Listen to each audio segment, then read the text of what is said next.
मैले हिजो बनाएको भिडियोमा चितवन क्षेत्र नम्बर 3 बाट उहाँहरू दुईजना उड्दै हुनुहुन्छ। यदि तपाईहरुले रोज्नु पर्यो भने कसलाई रोज्नुहुन्छ? म चाहिँ रेणु दाहाललाई रोज्छु है भनेर एउटा भिडियो बनाएको थिएँ। त्यसमा लगभग 100 के जति टिकटकमा गएको छ, 400-500 के जति कति फेसबुकमा गएको छ के। त्यसमा सरस्वती कमेन्टहरु हेर्दा धेरै जनाले रेणु दाहाललाई नै रोज्नु भएको छ के।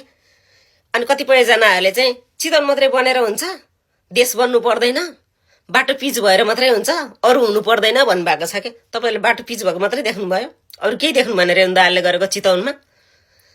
चितवन मात्रै बनेर हुँदैन, मैले पनि चितवन मात्रै बने हुन्छ अन्त नबनोस् भनेकै छैन, देशै बन्नु पर्छ। तर चितवनमा रेणु दाहालले गरे जत्तिकै अरु क्षेत्रबाट पनि सबैजनाले गर्दैदेखि देश यसै बन्दैन र?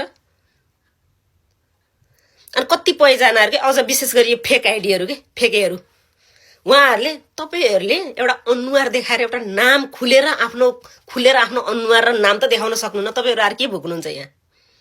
मैले प्रत्येकचोटी भनेको छु के भिडियो बनाउँदाखेरि म कुनै पार्टीको समर्थक पनि होइन, म कुनै पार्टीमा भोट हालेको पनि छैन, म कुनै पार्टीमा आबद्ध पनि छैन भनेको छु के। राम्रो काम गर्नेलाई सपोर्ट गर्ने मात्रै हो मैले। राम्रो काम गर्ने व्यक्तिले यो व्यक्तिले राम्रो काम गरेको छ यो मलाई मन पर्छ भन्नु पाउनु मेरो अधिकार हो के, चाहे त्यो जुनसुकै पार्टीको होस्।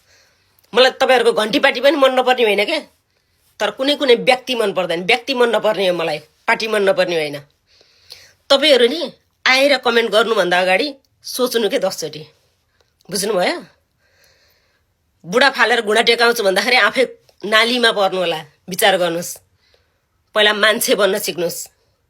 सुन्नुभयो छैन? पहिला मलाई मान्छे बन्न त दे, बिर्सिनु भयो? बुझ्नुभयो नि? पहिला मान्छे बनेर आउनुस्। अनि फोन गरेर मेसेज गरेर धम्की दिने काम नगर्नुस्, बुझ्नुभयो? सक्नुहुन्छ भने छाती ठोकेर खुलेर आउनुस् के अगाडि। फोन गरेर मेसेज गरेर तपाईले दिएको धम्कीले म डराउँदिन, फेरि म खुलेआम आउन सक्छु, छ भने आउनुस् अगाडि।